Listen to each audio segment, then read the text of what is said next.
Euphoria fans are going to have to wait even longer for the hit show's third season. Season 3 is coming out. I don't know. Don't ask me. I don't know. The goal was to always get back on set. Obviously, it took a little while, but I'm not surprised at all, and I can't wait to see what they're gonna miss you. I know, I'm gonna miss them. I need to call somebody and pop on set. Euphoria, do we know when that's starting to film again? I don't know. Do you know? I'm assuming soon. I so, hope. I hope it's soon. Otherwise, it's gonna be like they don't have to Benjamin Button me or something. Because yeah, that's true. How's everyone gonna stay so young? yeah, dude, I'm gonna be Is it gonna be set in the future? Or you don't know? I'm gonna have like a bad back, walking down the hallway. Yeah, I'm assuming that we'll have to go forward. Otherwise, it's gonna seem like a weird bit.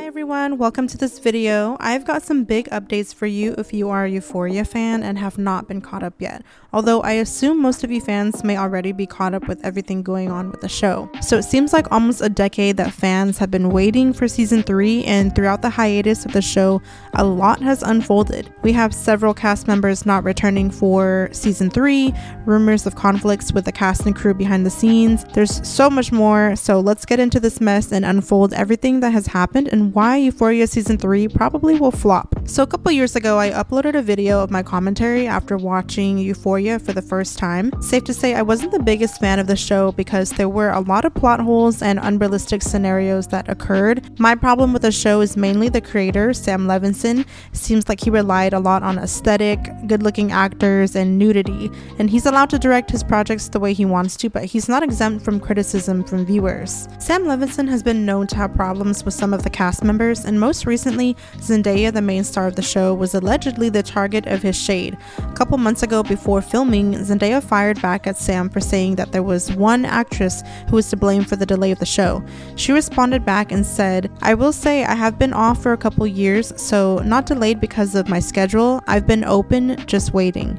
She made it clear that she was not to blame for the delay and that although she had 2 big movie releases last year, Challengers and Dune Part 2, those were filmed in 2022. She had been waiting for their cue this whole time. HBO did officially confirm that the show was going to begin production and filming in January 2025, and we have seen some leaked photos of the set, so they're currently filming as we speak. We have seen photos of Zendaya filming along with a new character, as it seems, and also Alexa Demi, who plays Maddie. It does look like a time jump occurred and seems like the characters look a bit older than their high school selves. There were also other cast members such as Sydney Sweeney and Jacob Elordi who had huge years after their last Euphoria season. Sydney has built a huge brand and name for herself outside of Euphoria, and now Jacob went from the kissing booth to Euphoria to Saltburn.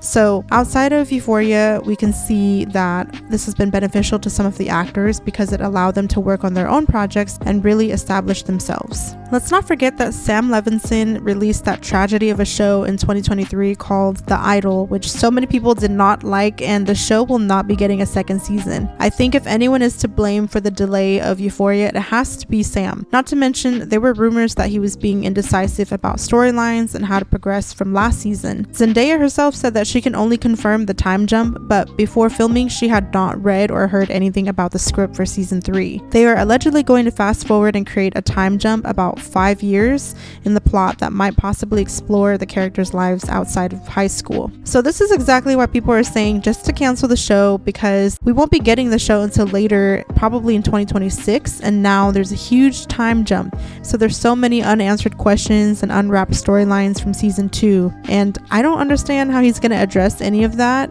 Is Rue just going to be off the hook with a drug lord that she owes thousands of dollars to? I'm really curious to see how that's going to happen and how the outcome might be if they go in that direction.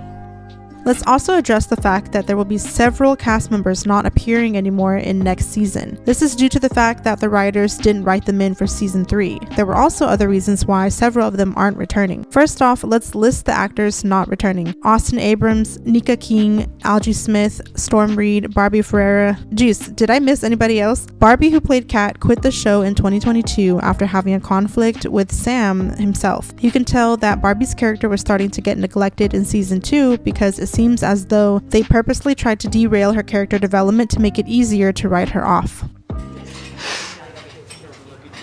I have a brain disorder. Lying to me. Lying about a terminal brain disorder? That's sick. And to be honest, the fact that you think I would even lie about something that awful means there's a big problem in this relationship, which is like literally what I was trying to say in the beginning. No. In the beginning, I feel like you started to break up with me, and then you pivoted to telling me that you got like a terminal brain illness, and now I feel like you're using my skepticism as like a reason to break up with me. That's your experience? They had quite a few disagreements on set, and many people speculate that it had to do with the direction that Sam wanted to go for Barbie's character. In her interview with Dax Shepard, she states, "It's a show about young women written by one singular man. That is the critique.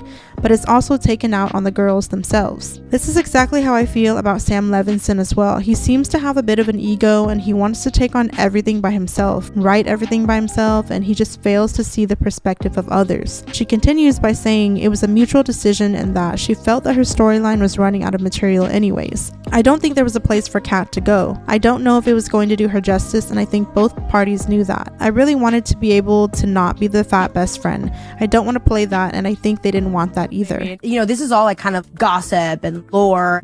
Big in the public sphere was that my character got reduced to, you know, smaller part. And I think that for me, it was interesting to watch unfold. Want to leave the show, or would you have preferred to stay? I think it was a mutual decision. I think my character, who I love so dearly, I don't think there was a place for her to go. It was a struggle for both parties. Sam, me, it was a struggle to find the continuation of her. So that was actually really hurtful, watching it and seeing the fans get upset. Algie Smith, who played McKay, who was Nate's best friend and Cassie's ex-boyfriend, was also written off the show way before the thought of season 3 was even happening. He only appeared for one episode in season 2, and especially since his character is in college, he probably wasn't around as much. Algie said himself in an interview that he actually didn't know why they didn't include him more, it's just that he never got called back. He was in the dark as much as the fans were about McKay and his whereabouts. So it's likely he's not going to make an appearance in the future seasons, and that his storyline is left open-ended. Another important character who is also leaving the show is Gia Bennett, who plays Rue's younger sister. Storm Reed, the actress, spoke out recently in a red carpet interview about how thankful she is to have been a part of such a huge project, but she will not be returning. She told TMZ that it was a scheduling conflict because she's about to graduate USC, get her degree, and she has projects lined up under her own production company, A Seed and Wings. Well, congrats to Storm, because it sounds like a lot of exciting things that are coming her way, but most fans will miss her on the show, but it's for the better for Storm. However, I think this seems like a poor direction for the show if she doesn't return, because although some people may say she's a minor character in the show, she plays an extremely important role in Rue's life. She's Rue's little sister, and she's seen every single minute of her journey from addiction to sobriety to the destructive impact it's had on their family. In my opinion, it just seems like a poor choice not to have her return. Also, Nika King, who plays Zendaya's mother, isn't going to be returning, and she also said the same thing about being grateful to HBO for the opportunity. She did an amazing job considering she isn't a huge actress and has more of a background in comedy. So I'm thinking if none of Rue's family is going to be in the show, then who is she going to have around her? We also have to acknowledge the tragic real-life passing of Angus Cloud, who played Fesco. He was a very important character in the show, and there was an open ending for him and Lexi, including his little brother. Rest in peace to Angus Cloud, because his real-life story was such a sad story as well. Overall, season 3 seems like a mess so far because we have a bunch of essential characters left out, and there is a confirmed statement that Rosalia will be taking on her first major acting role in season 3. So they seem to be adding some new characters, which will be interesting to see how it plays out. They may be winging it right now as we speak, so we'll see what happens. Maybe Sam Levinson is thinking of ideas and new storylines because so much has happened and unfolded in the last 3 years. Either way, so many fans who love the show are saying just to cancel it at this point and not bring it back. If they aren't going to do it right, then don't bring it back at all. But what do you all think? Any hardcore Euphoria fans out there? And what do you guys think about all the drama and the mess behind the scenes? Also, I'm curious to see if anyone is digging the time jump plot, because so much has happened in the end of season 2 that was unanswered. So maybe he'll address it in season 3. Let me know if you're into it. That's all I have for today's video. Comment down below your thoughts, and I'll see you all next time.